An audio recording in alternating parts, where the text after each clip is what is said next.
The system thinks you're stupid. They think you're morons. And I'm about to cover one of the biggest examples of this in modern history. One of the biggest hoaxes I've ever seen. Anyone who's followed the news for the last few decades, anyone who's researched admitted mainline history, knows that Al-Qaeda was CIA created with the backing and support of the Saudi Arabians and the Israelis, as well as Pakistani intelligence.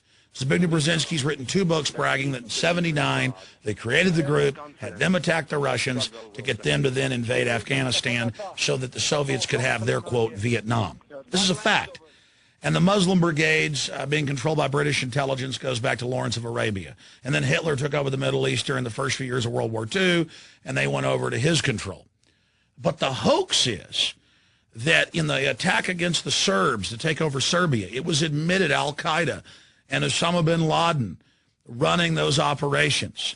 And then NATO came in and bombed all of Serbia, and they were forced to give up 1/3 of their land, basically to Albanian-backed Muslim rebels who were calling themselves Al-Qaeda. Then, of course, we have the attacks of 9/11 and the Newsweek headlines about hijackers trained at U.S. bases, and the dean of the Defense Language School coming out and saying that they were trained at U.S. bases.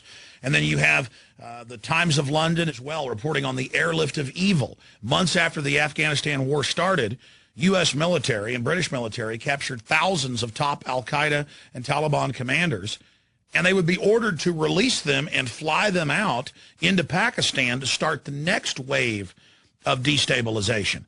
So Al-Qaeda, on record, is a CIA/British/Israeli/Saudi Arabian creation. And they're used all over the world. And then you add to that Fox News, AP, last October 2010, reporting Anwar al-Awlaki, the guy they're now saying is more powerful than Osama bin Laden, trained in the U.S., ran the underwear bombing, the Christmas Day event, ran the Fort Hood shooting, ran the Times Square attack. The list goes on, the shoe bomber. He's always handling these patsies. And it turns out he's secretly hanging out at the Pentagon when he's been on the most wanted list and getting orders and having dinner with the Secretary of the Army and top brass while he's on the news as the head of Al-Qaeda. Julie Kurtz joins us from Washington. You've got to be kidding me. Yeah, here's what we know. Fox News has learned that Anwar al-Awlaki, the American Muslim cleric, remember him with a worldwide following, dined with military brass at the Pentagon within months of the 9/11 attacks. Now, you add to this hoax now that the openly Western-funded rebels in the east of Libya, and I'm not saying Gaddafi's a good guy. The point is the West overthrew Egypt and its own puppet to the east of Libya. They've brought down Tunisia. Now it's admitted that British special forces were inside eastern Libya even before the latest rebellion started. So Al-Qaeda rebels, and it's admitted that the head of the Libyan rebels was trained by the CIA for decades in Virginia, and he admits that he's working with Al-Qaeda. Al-Qaeda. And so I have to get up here and either say no to this hoax and expose the facts or say I'm a bad American, because I refuse to say that now Al-Qaeda are freedom fighters and great people. I must refuse to be ignorant and not face the facts of history. But the average gullible person out there who buys into the system will make the decision to say, oh, I guess Al-Qaeda's good. It's like 1984. We've never been at war with East Asia. And the next day, we've always been at war with East Asia. And if you pointed out that, well, you said we were at war with them yesterday, but we're not at war today, and that we were never at war, then you get arrested in that system. And that's basically where this country and where the West is going, where the system thinks we're so stupid that Western intelligence is in the east of Libya using radical Muslim Al-Qaeda backed out of Saudi Arabia and arms out of Saudi Arabia and Egypt to destabilize Gaddafi. Gaddafi then fights armed force trying to overthrow the government, and our media calls them protesters. Protesters who had tanks and missile launchers and Western weapons. Oh, the poor protesters. And the media lied and said he strafed protesters. Turned out that wasn't true. The media lied and said that he'd run to Venezuela to try to give the rebels support, think they would win. It doesn't mean that there aren't groups in Libya who don't like the goofy dictator Muammar Gaddafi. But Muammar Gaddafi is independent and has tried to build a strong Africa outside of the New World Order. And that's why he must be brought down. He doesn't have an international private central bank running his country. They have their own central bank. And that's why the system is doing this. And they think we have no memory where they're telling us Al-Qaeda's horrible. We've got to take all your liberties in America because they may attack you any minute. The end of the Bill of Rights, freedom is dead. America surrenders and gives up all its rights to Homeland Security to keep us safe because of Al-Qaeda. But then Al-Qaeda, who wants to overthrow the secular Arab leader, Gaddafi, is being brought in to do this, and then we're being told it's humanitarian and we've got to bomb them and attack them to protect them.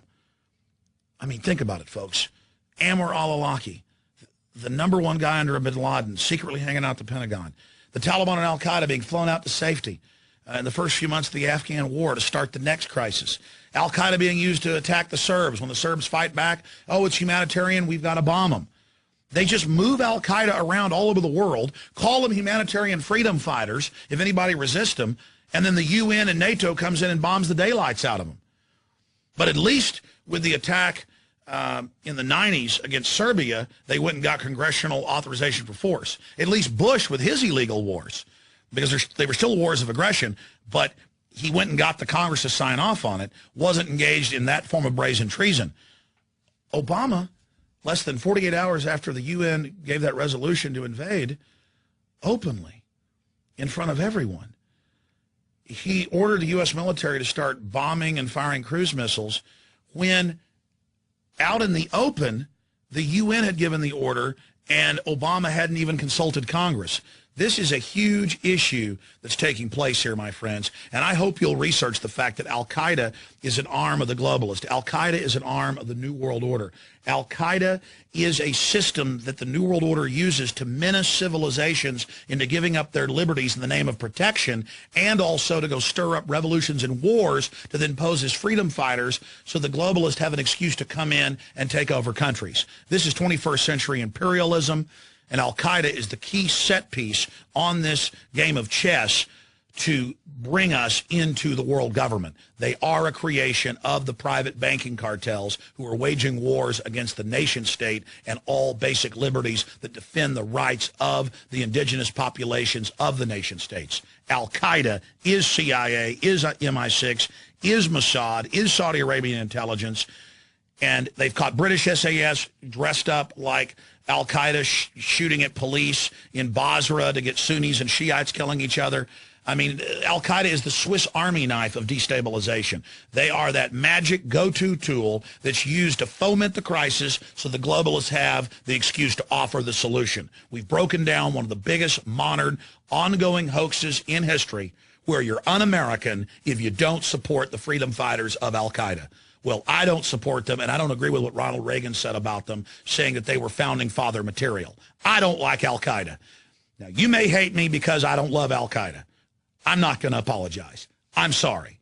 I hate Al-Qaeda, and I hate their handlers even more. Ask yourselves, what are you doing in this time of great challenge? What are you doing to unlock minds?